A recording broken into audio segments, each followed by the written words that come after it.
నీరు ఒక ముఖ్యమైన పునరుత్పాదక సహజ వనరు. భూమి ఉపరితలం 3/4 నీటిచే కప్పబడి ఉంది. అందువల్లనే భూమిని నీటి గ్రహం అని పిలుస్తారు. దాదాపు 350 మిలియన్ సంవత్సరాల పూర్వమే మహాసముద్రాల నుండి జీవం ఉద్భవించింది. ఈనాటికి మహాసముద్రాలు భూమిపై 2/3 ఆక్రమించి అనేక రకాల మొక్కలు, జంతువులకు ఆధారంగా ఉన్నాయి. సముద్ర జలం ఉప్పగా ఉండడం వల్ల మానవ వినియోగానికి అనుకూలంగా లేదు. మంచినీరు భూమిపై కేవలం 2.7% మాత్రమే ఉంది. ఈ నీటిలో దాదాపు 70% అంటార్కిటికా, గ్రీన్లాండ్ పర్వత ప్రాంతాలలో మంచు ఫలకాలు, హిమానీ నదాల రూపంలో ఉంది. ఆ నీరు ఉన్న ప్రాంతాలను బట్టి ఇది మనకు అందుబాటులో లేదు.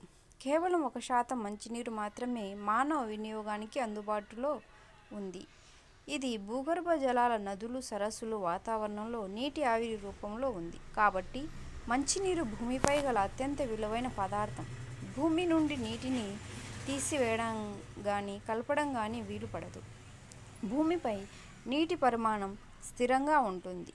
మహాసముద్రాలు భూమిపై గల నీరు బాష్పీభవనం, అవపాతం, ఉపరితల ప్రవాహం అనే ప్రక్రియ ద్వారా తిరిగి భూమిని చేరుకుంటూ ఉంటుంది. దీన్ని నీటి చక్రం అని పిలుస్తారు.